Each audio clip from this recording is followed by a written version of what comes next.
చెట్టు నేలను తాకినంతగా వంగినప్పుడు ప్రజలు ఇక ఆ చెట్టు ఇరిగిపోయింది అనుకుంటారు. Oh, that man of God, he finished. ఈ పాస్టర్ గారి పని ఇక అయిపోయింది, That man, church is finished. ఇక సంఘం లేనట్టే. Hey, wind is blowing against that ministry. గట్టిగా గాలి వచ్చింది, సంఘానికి అయిపోయింది ఇక. But this prophecy I want to share with you. నేను మీతో పంచుకొని కోరుచున్న ప్రవచనం ఏమనగా, Even though you will bend, you are not going to break. ఒకవేళ నేలను అంటున్నంతగా వంగినా నువ్వు విర్రగవు. You are not going to break. You are not going to break. నువ్వు విర్రగబోవటం లేదా, You are not going to break. నువ్వు విరగబోవటం లేదా. For your samajam, you are going to be a surprise. నీ సమాజానికి నువ్వు ఒక ఆశ్చర్యంగా ఉండబోతున్నావు. For your family members, you are going to be a surprise. కుటుంబ సభ్యులకు నువ్వు ఒక ఆశ్చర్యంగా ఉండబోతున్నావు. If you want to see a miracle, go back and stand before the mirror and look into it.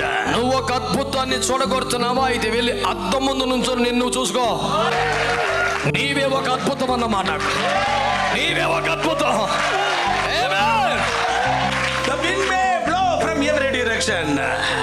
నేలనంటున్నంతగా వంగిపోయి చేసే గాలి వేచవచ్చు. ఒకవేళ You probably think that, okay, my ministry is over. నువ్వు కూడా అనుకోవచ్చు, ఇక నా పని అయిపోయింది, నా సేవ ఇక నాశనం అయిపోయిందని. Let me go 300 kilometers south. ఒక 300 కిలోమీటర్లు దక్షిణ వైపు వెళ్ళిపోతాను అని నీకు అనిపించవచ్చు. Oh, let me shift to another city. వేరే పట్టణానికి వెళ్ళిపోతాను అని నీకు అనిపించవచ్చు. But today you are a palm tree. ఈ రోజు ఒక సత్యం గుర్తుపెట్టుకో, నువ్వు ఒక ఖర్జూరపు చెట్టు. As a prophet, I want to tell you, unpack your bag and stay wherever you are. ఒక ప్రవక్తగా చెబుతున్నాను, ఈ మాట శ్రద్ధగా విను. నీవు సర్దుకున్న బ్యాగ్ ఓపెన్ చేసి మళ్ళీ బట్టలన్నీ ఇంట్లో సర్దేసుకో. నువ్వు ఎక్కడికి వెళ్ళడానికి వీల్లేదు.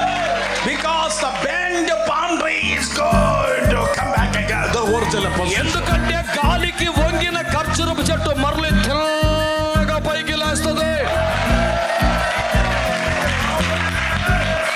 And the palm tree will say, the wind blown, but still I am here. ఆ చెట్టు ఏం చెప్తుందంటే, గాలి ఎంత వీచినా నేను ఇంకా నిలబడే ఉన్నానని చెబుతా ఉంది. Still I am here.